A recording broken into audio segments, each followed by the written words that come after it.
this has been Falcon's Media Corner, and welcome back to another movie review, aka After I Saw. But this time, this is going to be a double movie review, aka After I Saw, which I saw two movies last week.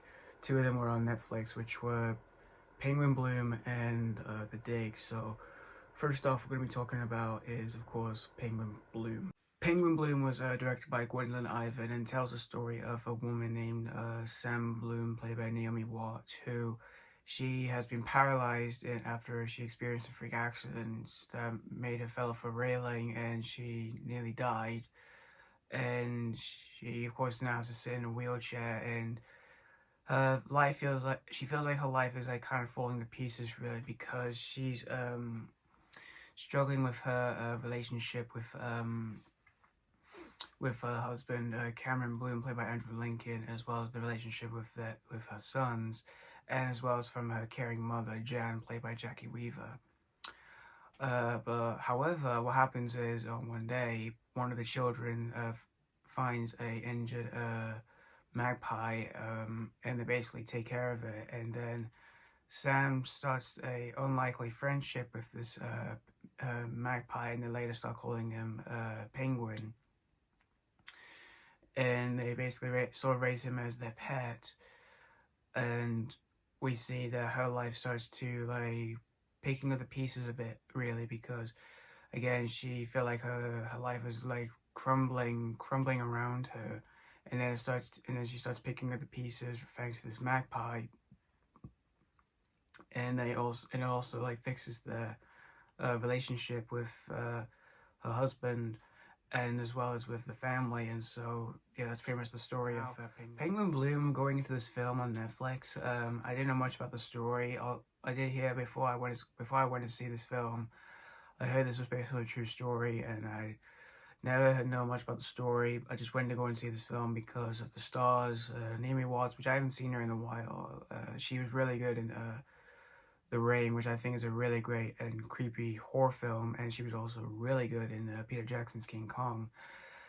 But her role in this film, she gave a solid performance as Sam, and I completely bought her sympathy for her, because I felt a lot of sympathy towards her character, because her life felt like she's kind of falling off like a bridge or something, because again, she has an accident where she fell off a railing, and well, that's a bit of a spoiler, but sorry. She had an accident when she fell, and then she went completely paralyzed, and we see she's almost a bit like she has a bit of a depression when she can't cope with her well-being anymore, what she is right now, until a magpie comes into her life, and then it completely fixes her friendship with anyone around her, as well as mainly her relationship and everyone around her too. And Andrew Lincoln, who plays her husband in the film, Cameron, he was really good too, and their relationship is really cute as well. And I completely bought their relationship about a family that's like going through a crisis, as well as going through a few changes of like what's ever happened to them, say like if they lost a child or they lost a loved one in their lives, really. And Jacki Weaver, she even though she's not in the movie that much, she was pretty good. All the performances were good, and the young kids, they were all good too. The story felt a bit familiar to these kind of films, which I usually see about like a family falling apart until it starts to pick up the pieces. But it kind of had the same formula from what I usually see, but it wasn't cliched and it wasn't bad. It just felt familiar from what I usually see. And the emotions in this film felt very effective.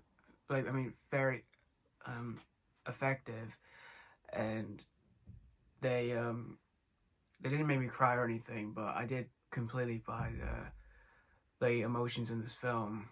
And overall, Penguin Bloom, it's a good film. It's a good family drama, and I do really recommend this one. If you're a fan of these kind of films, or if you're a fan of like any of these actors in this film, like I like Naomi Watts. She's a really talented actress, and again, I haven't seen her in a while, but But it was glad to see her again, and overall, this movie was pretty good.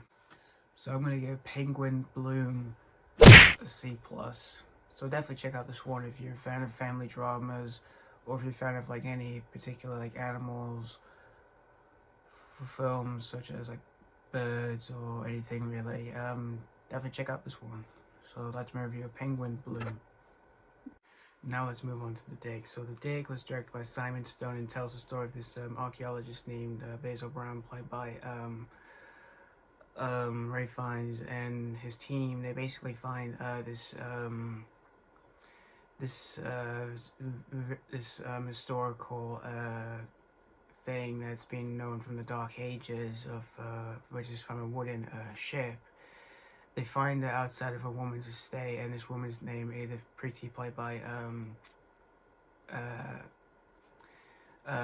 Carey Mulligan, and they can't believe what they find in the outside of a home, and what they find is absolutely staggering to find. So that's pretty much the story of The Dig. Now The Dig, I didn't know much about the story as well. I just went to see the film because of the stars again. It was great to see Ray Fiennes again, because I hadn't seen him in a while, since like James Bond or anything. Even though I did see his new film from last year, from 2020, which was Doolittle, which I will do a review on that on my channel, and let you guys know what I think of it. But it was great to see him doing a different role outside of playing like big blockbuster roles, which I usually see him in, like in Harry Potter or James Bond or anything. And he delivered a great performance as this archaeologist. And Carey Mulligan, who plays Edith in the film, she was really great as well in the film. And their relationship and their friendship in the film, which suddenly turns into a relationship in the film, it was pretty sweet, and it was pretty cute in the film. And all the other performances were good too. It's just mainly Ray Fiennes and Carey Mulligan in the film, which I thought they were great. The story, it kind of jumps from time to time, which that was a bit of an issue with the film. That's what I would only say with my issues with the film.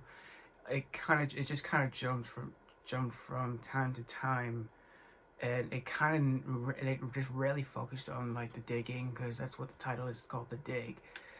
That's just an issue with the film as well. It's just some of the writing was just had a few subplots here and there, which just kind of didn't work for me at all. Although, and the direction by Simon Stone and the cinematography in this film is gorgeous for the English countryside, and this takes place in the 1930s, before World War II began. And overall, The Dig, it's a great film, and it's another great film to watch on Netflix this year. And I do recommend this one as well. If you're a fan of like these kind of like historical dramas about like finding something valuable, like we usually see that in like adventure blockbusters like Indiana Jones or National Treasure, or any of the films that involve historical materials or anything that's very ancient over the years. And it's definitely a watch if you want to see a film that's outside of like, for a movie that involves anything historical, like this ancient item, and not being like blockbusters like I said, Indiana Jones or anything. It's definitely a watch to see, and I do recommend the film because it is a great film. So overall, I'm gonna give this movie, The Dig, a B+. So yeah, that's all my reviews. That's for my double movie review I first saw on Penguin Bloom and The Dig. Let me know if you did see the film. I'd like to hear your thoughts of it. Did you like them, or did you not really care for them? I just like to hear your thoughts of those two films. So yeah, thank you guys so much for watching, and I'll see you all for my next movie review. And this has been Flyn's Media Corner, signing off.